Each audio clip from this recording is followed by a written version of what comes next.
but I you want some of this? Rip me off a piece. It's good. We love food. Piece of that sandwich there. Nobody leaves Angela Modugno's house hungry. Many have eaten here. Few have died. Especially her big Italian family. She grew up with 8 siblings in New York City. I love you, my baby. They're tight and break bread often. We all took care of each other. But there's been an empty chair at the dinner table for more than 45 years. It was my heart. May 2nd, 1972, a typical morning at their Staten Island home. Angela's dad, Vincent Palmieri, left for work, a printing job in Manhattan, 22 miles away. As he was leaving to work, I told him, I love you, Daddy, and he goes, I love you too, Angel. Those would be their last words to each other. We didn't know what happened. You know, it was always a mystery to us. Vincent's car found at the airport, but no sign of him. Days turned into weeks, turned into years. New York City police stopped searching. The family never did. I didn't want to believe it. Vincent's son Sal spent much of his teen years looking everywhere and anywhere. I would walk around and look in dumpsters. I would look in places like crazy places just to think like maybe I'll find them. And we never found them. He wasn't the kind of guy to leave his family. Patrick Palmieri says his dad's disappearance forced the 3 oldest kids to get jobs. His mom, Annette, fell into a deep depression. She never got over it. They were childhood sweethearts. I went from being a kid to trying to be a man. We never forgot him. Never, ever, never forgot him. What the family didn't know was that the mystery surrounding their dad's disappearance had also become a mystery for law enforcement more than 300 miles away, here in Barnet. The beginning of June 1972, a fisherman makes a gruesome discovery in the Passumpsic River. The body of a man who'd been shot several times in the head. This is the point that they recovered him from the river. But who was he? He had no personal possessions on him. He had no identification, no wallet.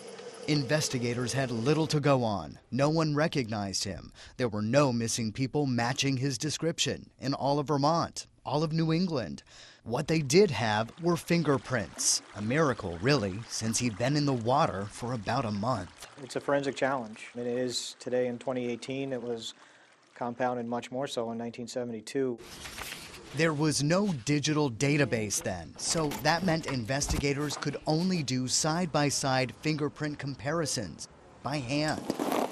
And with no idea where the mystery man was from or how he ended up here, it was like a needle in a haystack. His body was buried in an unmarked grave at Lakeview Cemetery in Burlington. His fingerprints filed away, along with photographs of the victim's 2 tattoos. But they knew, even though in an era where it wasn't a computerized era, how important it would be that that could be ultimately the only thing that would lead to his identity, and they were right. But that would take 35 years. Vermont's Major Crime Unit reopened the cold case in 2006. Investigators pored over what little evidence they had. And in 2007, finally a big break. New technology led to a fingerprint match. They identified the victim as Vincent Palmieri. But then, another roadblock. Unfortunately, we found that the old records related to this over in the state of New York had been lost in a fire.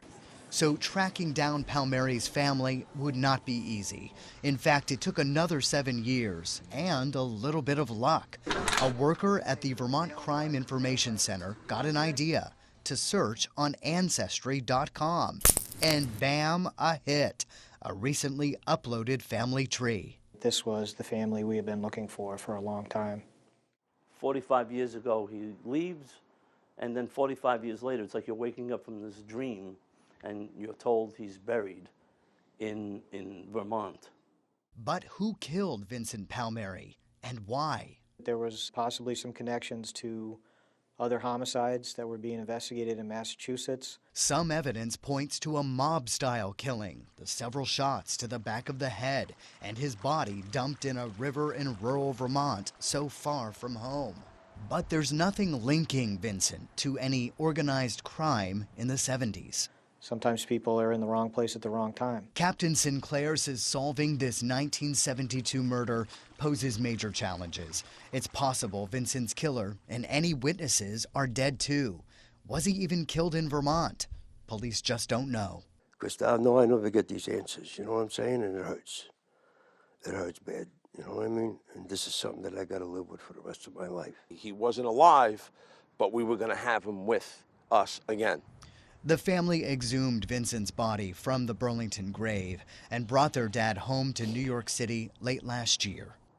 I know you're happy to have Daddy with you now, Ma. Laid to rest by his sweetheart's side. That's the good out of all of this, knowing that we have a place to go and come and pay our respects. People say, well, now you have closure. People that don't understand. I say, no, I don't have closure. What I have is the beginning of some healing. It's the beginning of the healing.